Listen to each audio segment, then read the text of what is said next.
చేస్తూ సెలవు తీసుకుంటా ఉన్నాను. మాస్టర్జీ గారు ఒక పాట ఒక్కటే నిమిషం అన్న. పాట వద్దు, మాటనే. నేను 2 మాటలు చెప్పేసి ముగిస్తానన్న. మా కాచం సత్యనారాయణ అన్న గారు మమ్మల్ని కాస్త దూరం పెడుతురు. ఎందుకంటానంటే మాది వాళ్ళు ఎందుకు వస్తుర్రు రాబాయి ఇళ్ళకంట అంటే నేనన్న అన్ని మాది కూడా స్టార్ట్. ఎందుకంటే వాడు మూలవాసి, ఎందుకంటే వాడు గూటన్ రెడ్డి, ఎందుకంటానంటే వాడు అన్ని మొదలు పెడతాడు.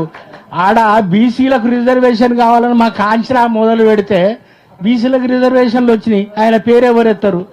అయ్యాయి కూడా పిడమర్తి రవి మాదిగోడు, ఆయన మొదలు పెడతాడు, అది ఎక్కడో వెళ్ళిపోతుంది. నా ఉద్దేశం ఏంటంటే ఈడ నటుల గురించి చెప్తా.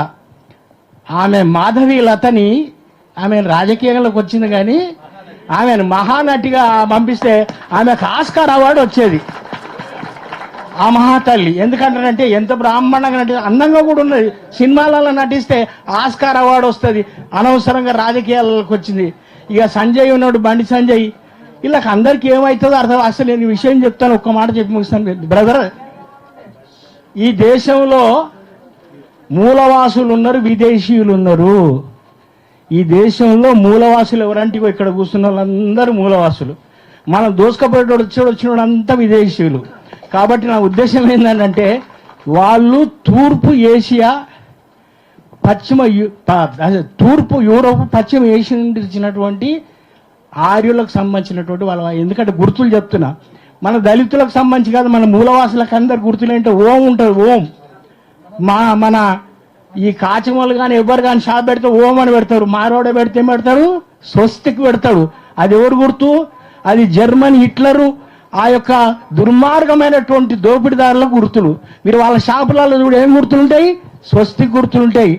అయ్యా వాళ్ళు ఎవరినన్నా కాల్చాలంటారంటే డైరెక్ట్ కాల్చారు బ్రదర్. ఇప్పుడు రాపూర్లాములు కాల్చాలనుకో, ఈయన మీదకే వెనుకకుండేసి మల్లేశ్వరం వెనుక మీదకి వెళ్ళి గన్ను పెట్టి కాల్చి పడేస్తా. ఆడు కొట్టకు తిట్టకు విసికేస్తాడు అనమాట. ఇట్లా ఏంటిదంటారంటే ఒక మాట చెప్పి ముగిస్తాను. ఒక 30 లక్షల రూపాయలు తీసుకొని నీకు నెలకు ₹1,00,000 ఇస్తా. ₹1,00,000 ఇస్తే 30 లక్షలు ఇచ్చిర్రు ఒక మారవడానికి. అయితే వాడు పైసలు ఇవ్వకపోతే ఒక ఆమెను పంపించారు. రేణుకాని ఉంది పాపం, ఇప్పుడు మీకు సాక్ష్యం ఉన్నది. ఆమె డబ్బులు వసూలు చేయడానికి పోతే వాడు రాడు, వాని పెళ్ళాన్ని పంపిస్తాడు. పెళ్ళాన్ని పంపిస్తే నా మొగలు లేదంటది. నా మొగలు లేదంటే ఈ పుసుకున్న లోపడి పోయింది అనుకో, ఇవో నన్ను రేపు చేయడానికి వచ్చినట్టని చెప్పేసి ఎవడన్నా మొగడు పోతే వాళ్ళ భార్యలు పంపిస్తారనమాట. ఇట్లా ఇన్ని డ్రామాలు చేసేటువంటి వాళ్ళు. మీకు ఒకటే మా బొల్లారం ఒక ఉదాహరణ చెప్పి ముగిస్తాను. మా బొల్లారంలో రిసాలా బజార్, సదర్ బజార్, డౌటన్ బజార్, లాల్ బజార్, ఈ బజార్లన్నీ మార్వాడోళ్ళయి. అక్కడ కంటోన్మెంట్లో ఉన్నటువంటి డిఫెన్స్ ల్యాండ్లలో 5 ఎకరాలు 3 ఎకరాలు ఎకరంలో కట్టిన బిల్డింగ్లన్నీ ఈరోజు మార్వాడీలు 100 సంవత్సరాలు లీజ్ తీసుకుని పర్మనెంట్ అయిపోయారు. ఇట్లా ఏంటంటారంటే వీళ్ళ దోపిడికి సంబంధించినట్టు ఇంకొక ఉదాహరణ చెప్పి ముగిస్తాను. మా రామాలయం పక్కన డౌట్లన్ బజార్లో ఒక 500 గజ 1000 గజాల స్థలాన్ని అప్పుడు మా బర్రెలు గిర్రెలు మేపడానికి, అక్కడ నీళ్ళు తాగిపించడానికి అక్కడ ఒక నీళ్ళది చిన్నది తొట్టి లాంటిది ఉన్నది.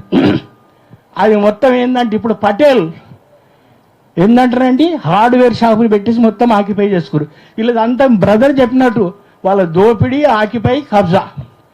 మరి ఇటువంటి విషయాలల్లో మా కళామండలి వీళ్ళకు అండదండగా ఉంటుంది. పాటలు రాస్తుంది, బడి మాదే గుడి మాదే భారతదేశం మాదే.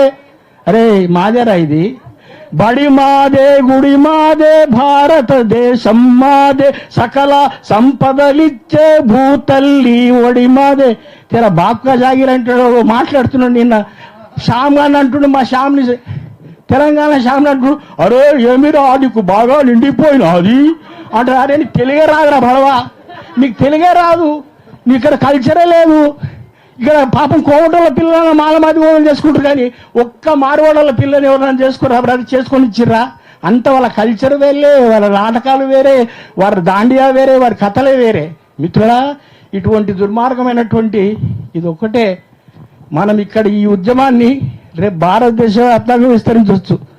ఎందుకంటారంటే ఆడియన్స్కి ఓ బ్యాక్ రాకపోవాలి, అంటే మన వాళ్ళు ఓ బ్యాక్ రాకపోవాలి. ఇది ఇక్కడ మొదలైన తెలంగాణ పిడమర్తి రవి, మా కాచమన్న మొదలుపెట్టినటువంటి ఇవన్నీ కూడా భారతదేశం ఎవడైతే దోట్లు దొంగతనం చేస్తున్నాడో, ఎవడైతే ఈ దేశాన్ని బలవంతంగా భాషలు రుద్దుతున్నారో, త్రిభాషా సూత్రాన్ని నాశనం చేసి ఈరోజు మరి ఒక సంస్కృతాన్ని మీద రుద్దాలని చూస్తారో, దక్షిణ భారతదేశాన్ని నాశనం చేయాలని చూస్తారో, వాళ్ళకు ఖబర్దారుగా మన ఉద్యమం సాగాలని దానికి అండగా ఉంటుంది. Thank you. ఓకేనా? రాపోల్ రామరన్న ఒకటే నిమిషం అన్న, ఒకటే నిమిషం ప్లీజ్ ప్లీజ్ ప్లీజ్. పత్రికా విలేకరుల సమావేశం అన్న. అందరికీ నమస్కారాలు. తెలంగాణ